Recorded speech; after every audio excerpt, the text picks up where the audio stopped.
भाजपा के राष्ट्रीय सह कोषाध्यक्ष और राज्यसभा सांसद नरेश बंसल ने आज सपरिवार देहरादून के गुरु रोड स्थित निजी स्कूल पर बने बूथ पर मतदान किया। इस मौके पर हमारे डीडी न्यूज संवाददाता अवधेश नौटियाल ने उनसे बातचीत की।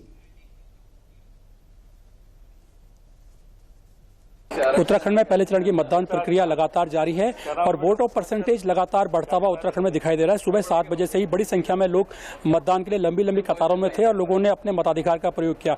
राष्ट्र के विकास के लिए और जो प्रदेश के विकास के लिए वोट पड़ा। आज हमारे साथ है इसी चीज पर बात करने के लिए अभी अपना वोट डालकर आए हैं भाजपा के राष्ट्रीय सह कोषाध्यक्ष और उत्तराखंड से राज्यसभा सांसद नरेश बंसल जी। बंसल जी, आपने वोट डाला है, क्या मन में क्या सोच था? राष्ट्र का विकास, प्रदेश का विकास, क्या कुछ वो मुद्दे थे जिनको लेकर वोट किया गया? देखिए, पिछले 10 साल का मोदी जी का कार्यकाल, जिसमें वंचित, शोषित, पीड़ित, गरीब, युवा, अन्नदाता, नारी शक्ति, इन सब के विकास के लिए कार्य हुए। देश का बुनियादी ढांचा दुरुस्त हुआ है।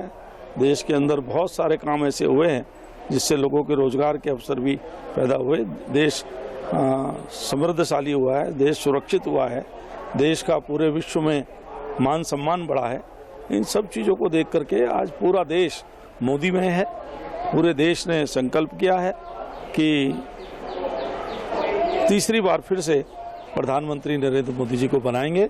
इसलिए सबने कहा है अब की बार 400 पार। सर, वोट ऑफ परसेंटेज की बात करें तो ये लगातार बढ़ता हुआ दिखाई दे रहा है उत्तराखंड में, खासतौर से टिहरी सीट पर। क्या सर शुभ संकेत है?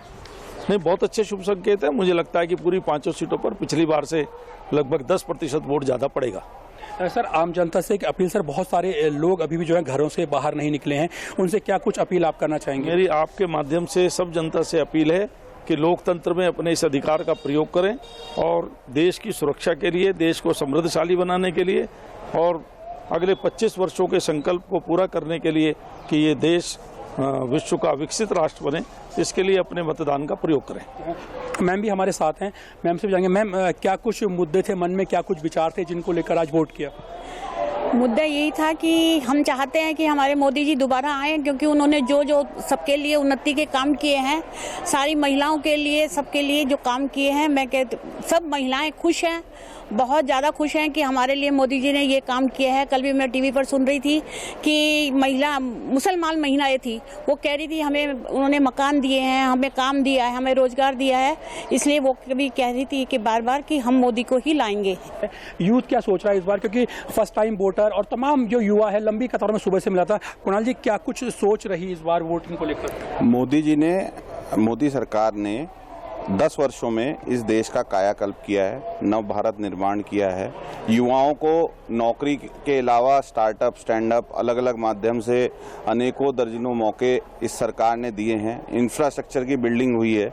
जो युवा इस देश में विदेश की ओर देखता था, अब वो अपने देश में रह रहा है, देश में उसे सारी चीज़ें मिल रही हैं।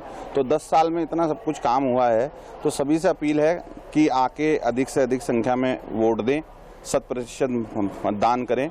मैंने भी आज अपना वोट डाला है। वोट डालने की एक अलग ही अनुभूति है। अपने मताधिकार का प्रयोग एक अच्छी सरकार के लिए, एक देश के विकास के लिए हमें करना चाहिए और हम सबको आज आकर अपना वोट डालना चाहिए। कुणाल जी, आप सामाजिक कार्यक्रमों में लगातार सक्रिय रहते हैं, युवाओं के बीच लगातार रहते हैं। युवाओं के मन में क्या रोजगार को लेकर, जो डेवलपमेंट को लेकर, उसको लेकर लगातार बातचीत हुई होगी, उसको लेकर भी मानते हैं कि उसका भी असर वोट में पड़ेगा? युवाओं ने उसको लेकर भी अपने भविष्य को लेकर वोट करा होगा? देखिए, देश की आधी से ज़्यादा देश में युवा बड़ी संख्या में है। भारत एक युवा देश है, लेकिन बहुत अनेकों युवाओं के मुद्दे हैं। सबसे ज़्यादा शिक्षा है। सब अच्छी शिक्षा हो, अच्छा फूडिंग उन्हें मिले, आगे अच्छा रोजगार मिले, इस ओर एक ठोस प्रयास मेरे को लगता है इस सरकार ने किया है, जिसकी वजह से आज युवा रोजगार ढूंढ ही नहीं रहा, साथ में रोजगार दे भी रहा है। तो एक अच्छी सरकार है, ये रिपीट होनी चाहिए। मैम भी हमारे साथ हैं, सोचते हैं कि क्या कुछ, मैम जो युवा महिलाएं आपकी तरह हैं, क्या कुछ उनके मन में रहा होगा वोट करने को लेकर, और किस तरह से आप देखती हैं जो पिछले सालों का विकास है उसको? मैं चाहती हूँ कि सभी लोग जो है अच्छे से वोट करें और अपना मतदान देके आगे, मतलब वोट में आगे बढ़े। उन सब लोगों से हमने बातचीत की और सब ने कहा कि जो राष्ट्र और प्रदेश के विकास है उसको लेकर वोट किया है। जो देश में विकास पिछले 10 सालों में हुआ है, जो इंफ्रास्ट्रक्चर डेवलप हुआ है, युवाओं को रोजगार मिले, उसको लेकर वोट किया है। कैमरामैन गगनदीप के साथ अवधेश नौटियाल, डीडी न्यूज़, देहरादून।